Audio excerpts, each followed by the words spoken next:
চাঁদ যদি উঠে যায় কারো বাড়তে আপনি আর গোশ দেখতে পাবেন না।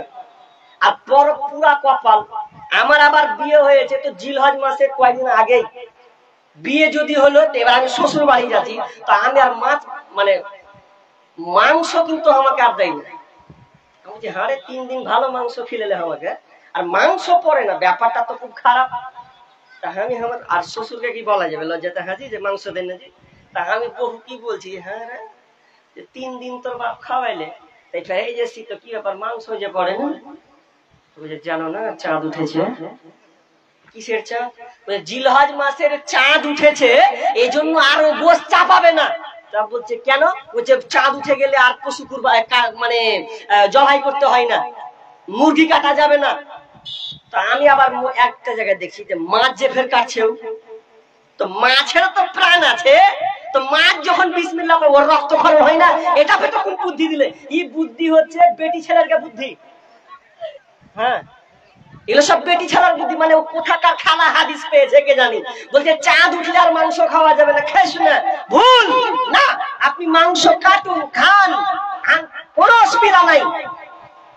চাঁদ উঠবে যেদিন আপনার চাঁদ উঠলো খাওয়া যাবে না এমন কথা নাই, আপনি কুরবানি করতে পাবেন। ওই জন্য অনেক সময় দেখা যায় মাংস ঢুঁড়েও পাওয়া যায় না, 10 দিন ধরে কাটবে না, কসাইখানাতে পাওয়া যায় না, মুর্শিদাবাদের জায়গা জায়গা। কিন্তু এই কুসংস্কার গুলো উঠাতে হবে না, আপনি প্রতিদিন খেতে পাবেন, কোনো সমস্যা নাই। চাঁদ উঠলো তো কি হলো, আপনি খেতে পাবেন।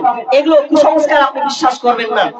এবার চলেন কুরবানি দিবেন, তো কুরবানি দেওয়ার সময় আপনি কার নামে দিবেন? কারো নামে দিবেন? জি না, কারো নামে কিন্তু কুরবানি হবে না। কুরবানি কার নামে হবে? কথা বলেন, আল্লাহর নামে। তবে এটা বলতে পারেন যে আমার পক্ষ থেকে কিংবা আমার পরিবারের পক্ষ থেকে দিলাম, এটা বলা যাবে না যে আমার নামে তুমি কিংবা আমার পরিবারের নামে, এটা নয়। আল্লাহর নামে আমার তরফ থেকে কিংবা আমার পরিবারের পক্ষ থেকে দিলাম, আল্লাহর জন্য দিলাম, এটা আপনাকে বলতে হবে। কিন্তু কুরবানির কি পাওয়া, এক একটা গ্রামে যারা পয়সাওয়ালা খুব চাইতো, মানে সেরা গরু লেছি, সেরা, মানে আমি 1 নম্বরের, আমাকে কেউ পারবি না, খালি মাংস দেখ পট্টি। আবার ওজন করে নিয়ে এসেছে 80 কেজি, যদি হয়ে গেছে 60 কেজি, সালা ঠগিয়ে নিলে কুরবানি, পয়সা লস নাকি দিলে হবে? এটা বললে আপনার কুরবানি লাগবে? আপনি তো আল্লাহর জন্য দিচ্ছেন। আরে নিয়ে নেন, আপনি যেমন নিবেন নেন, আগে ভালো দেখে নেন। কুরবানি নিবেন কিন্তু আপনি ভালো দেখে কুরবানি দিবেন। একজন ফোন করছে, কয়দিন আগে ফোন করছে আমাকে, ফোন করে বলছে হ্যালো মুল সাহেব একটা কথা বলবো, কি বলছে 2টা খাসি পেয়েছি বুঝলেন, তো দাম ফের আমাকে কহে না, তো বলছে সিংটা ভাঙা আছে পুরো, তো ওটা কুরবানি ছিল। মানে ও মাল পেয়েছে সস্তাতে, এখন তো সস্তাতে চালাবে, যদি সিং ভাঙা হয় লেলা লোলা হলো তো কি হলো, কুরবানি চলবে কিনা বলবি, যদি কহে এটা নিয়ে নেবো, সস্তায় পেলে ওই জায়গায় নিবে। তা আমি বলছি এই যে সস্তায় পেলে তুমি ওই জন্য তুমি চাইছো কুরবানি দিবে, তুমি ভালো কুরবানি দাও, তো তুমি সিং ভাঙা দিয়ে তোমাকে জাহান্নামে সিং ভাঙালে ঢোকাবো।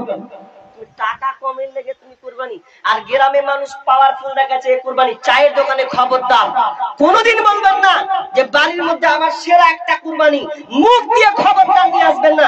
যারা এই কুরবানি নিয়ে আলোচনা করবেন যে আমার গ্রামে টপ লেভেল কুরবানি, অমুক জন অমুক লেভেল টপ লেভেল 80 কেজি হয়েছে, এই 5 কেজি ছড়ে গেল রে, এইরকম যদি আপনি নিয়ত করেন তাহলে আপনার কুরবানি কবুল হবে না।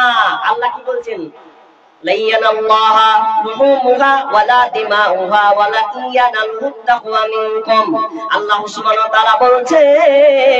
তোমাদের হাড় মাংস রক্ত মাংস আল্লাহর কাছে পৌঁছায় না।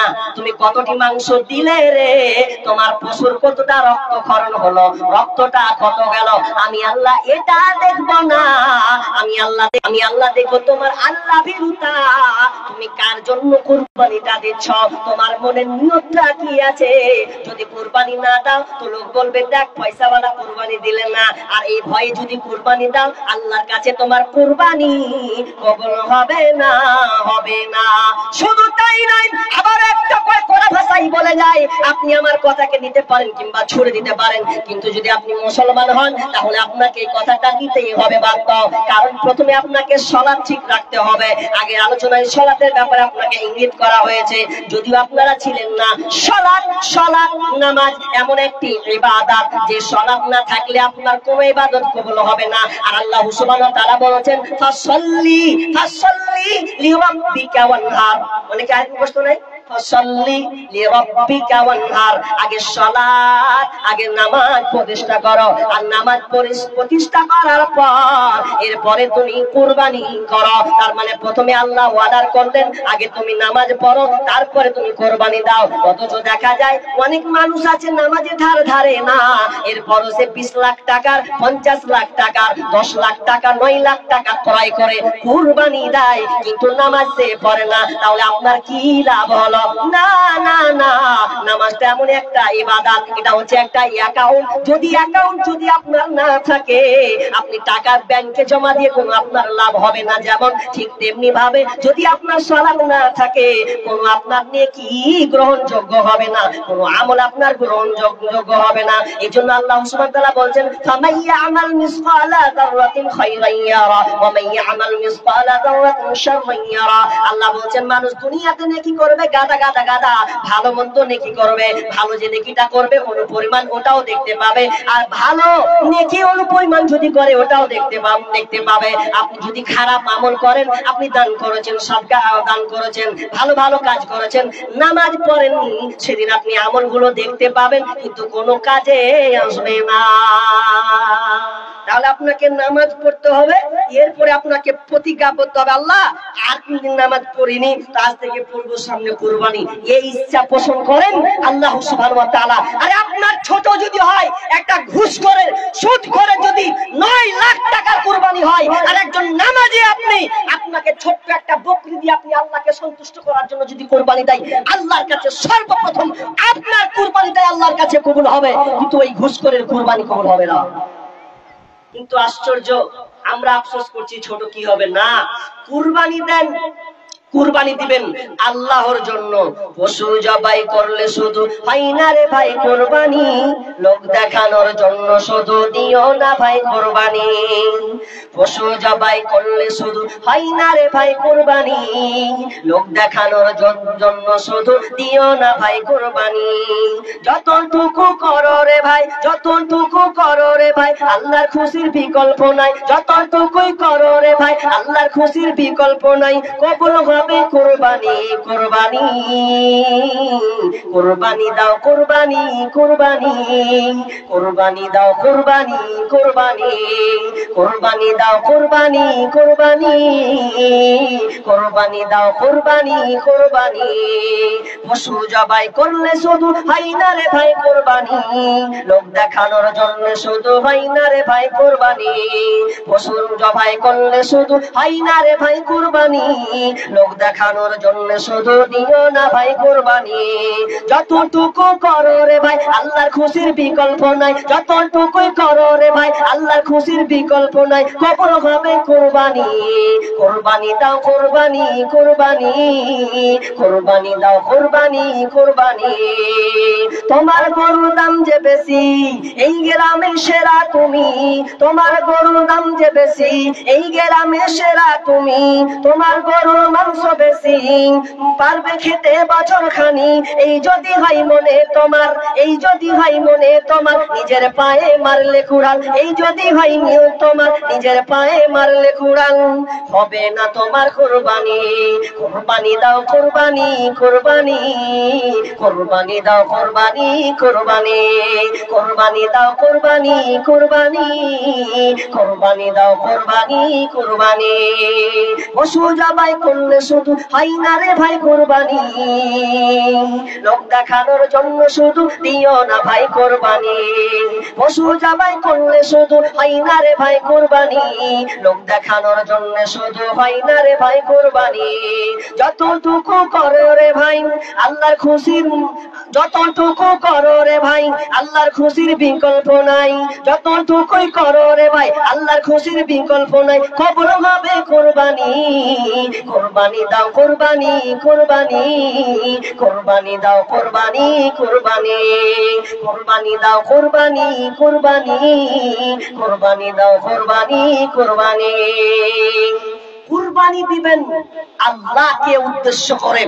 আর কয়েকটি 2-1 মিনিট কথা, গুরুত্বপূর্ণ কয়েকটি কথা কুরবানিকে কেন্দ্র করে বলতেই হয়, যেহেতু সামনে কুরবানি।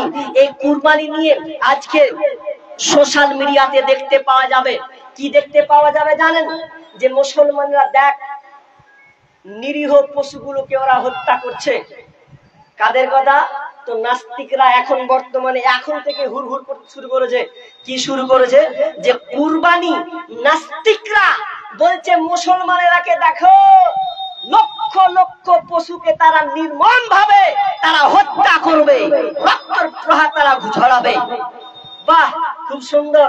সারা বছর কোথায় ছিলি? হ্যাঁ, জিলহজ মাসে একবার কুরবানি হবে আল্লাহর উদ্দেশ্যে, কোন মানুষের স্বার্থে নয়। আজকে বলছে যে মুসলমানেরা কুরবানি করবে, এরা পশুদের উপরে কোনো মায়া নাই। মায়া নাই? আগে তোমার নিজের পায়ে তেল দাও, তারপরে কথা বলিও। স্পেন, স্পেন যেই দেশে ষাঁড় প্রতিযোগিতা খেলা হয়, স্পেনে ষাঁড় লক্ষ লক্ষ ষাঁড়কে কুচিয়ে কুচিয়ে হত্যা করা হয়, মেরে মেরে রক্তাক্ত করে হত্যা করা হয়। তখন বলা হয় এই ষাঁড়গুলোকে ওরা মারছে কেন? তো বলছে এটা হচ্ছে তাদের খেলা। খাওয়া নয়, কিছু নয়, লক্ষ লক্ষ ষাঁড়কে স্পেনের মাটিতে হত্যা করা হচ্ছে। বলছে, জিজ্ঞেস করা হচ্ছে এটা কি? বলছে এটা আমাদের ধর্মের খেলা। আচ্ছা গেল ডেনমার্ক, ডেনমার্কের সমুদ্রের ধারে আপনি দেখতে পাবেন, গুগল সার্চ করেন, লক্ষ হাজার হাজার ডলফিনকে তারা হত্যা করে, ডলফিনকে তারা রক্তের বন্যা বইয়ে দেয়। তখন বলা হয় এই ডলফিন গুলোকে মাছের মতন দেখতে, এদেরকে গুছিয়ে গুছিয়ে হত্যা করা হচ্ছে কেন মেরে মেরে? তো বলছে এটা তাদের উৎসব। বাহ, খুব ভালো। আচ্ছা, যারা ইহুদি, যারা ইহুদি দেখবেন ওরা প্রতি বছর, ইহুদিরা কি করে জানেন?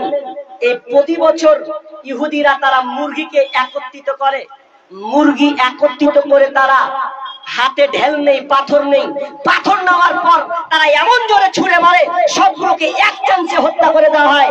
ওরা বলে যদি এক চান্সে মেরে দিত ভালো। মেরে দেওয়ার পর ওরা বলে এটা হচ্ছে আমাদের একটা ধর্মের পালন, লালন পালন। এটা আমরা যদি মারতে পারি তাহলে আমাদের সর্বসুখ হবে। যদি এটা আমরা মারতে পারি, এই পাখিগুলোকে যদি মারি তাহলে আমাদের গুনাহ মাফ করে দেওয়া হবে। অথচ খাই না। আবার খ্রিস্টান যারা, ওই খ্রিস্টানরাকে আপনারা দেখবেন, যেই খ্রিস্টানরা হাজার হাজার পাখি, উড়ন্ত পাখিকে তারা জমা করে বন্দুকের মাধ্যমে, ঢেলের মাধ্যমে হত্যা করে, একত্রিত করা হয়। এই নববর্ষ, খ্রিস্টানরা নববর্ষের নামে ওই পাখিগুলোকে হত্যা করে তারা একটা খাবার তৈরি করে। ওই খাবারটা হবে সুস্বাদু খাবার, আর ওই খাবারটা খেলে ওটা ধর্মে পালন হয়, আর খাবারটা সুস্বাদু হয়। আর এটা হচ্ছে ধর্মের একটা প্রথা। হিন্দুরা, আমাদের বাড়ির পাশে সব বেশিরভাগ হিন্দু আশেপাশে রয়েছে, যে হিন্দুগুলো, আমি ছোট করছি না, তবে তাদের উৎসব, তাদের ধর্ম।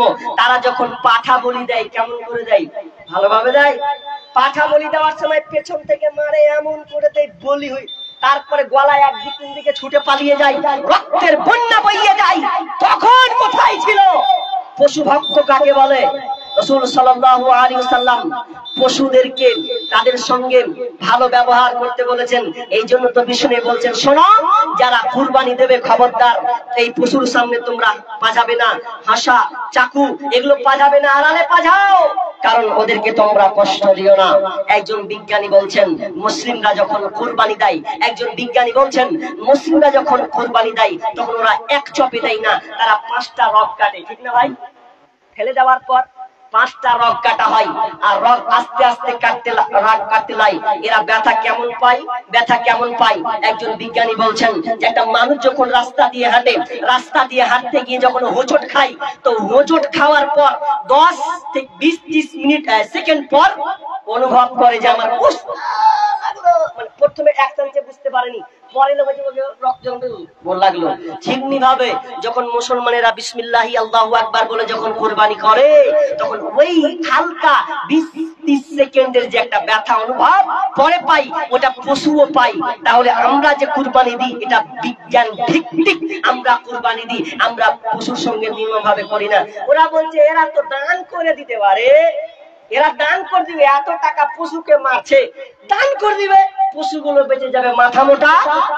তোর খবর নাই, কিভাবে কি বলিস?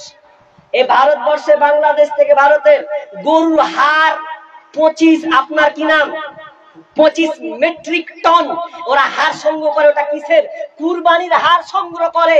আর কুরবানির হাড় থেকে ভারত সরকার বছরে আপনার কিনা সেই ঈদুল আজহা যখন আসে 1 কোটি টাকা তারা ইনকাম করে ওই কুরবানির হাড় থেকে। কোথায় যায়? ওখান থেকে তোমরা করছো চিরুনি, ওখান থেকে করছো তোমরা বোতাম, ওখান থেকে করছো তোমরা আর কি নাম সিজার করে। এই যে গরুর ভুটি থেকে কি তৈরি করে জানেন? গরুর ভুটি থেকে এই যে মায়েদের সিজার হয় বা আপনার কিনা কেটে গেলে সেলাই করে ওই সুতা, ওটা গরুর ভুটি থেকে হয়। তখন খেয়াল হয় না কোটি কোটি টাকা ইনকাম করছে, তখন কোথায় যায়? তো বলছে এগুলো গরিব মিসকিনকে দিয়ে দিলে হয়। আরে তোর বাপের তোর বেটার বিয়ে দেওয়ার বেলায় তো একবারও বলিস না যে লাখ লাখ টাকা খরচা করছে এগুলো গরিবকে দিয়ে দেবো? তখন তো দিতে পারো না, তোমাদের উৎসব বেলায় তো দিতে পারো না, কোটি কোটি টাকা দিয়ে দাও দেখি তোমাদের কত ক্ষমতা আছে। বলছে ওইটা সামাজিক একটা কাজ, ওটা করতে হয়, এটা প্র্যাকটিক্যাল কাজ। আর আমাদের একটা ঘোরার দিন, আমরা তো বরং রাসূল সাল্লাল্লাহু আলাইহি সাল্লামের সুন্নতি তরিকা অনুযায়ী আজকে আমরা কুরবানি দিই। আমি শেষের দিকে চলে এসেছি, শেষ করে দেবো নাকি?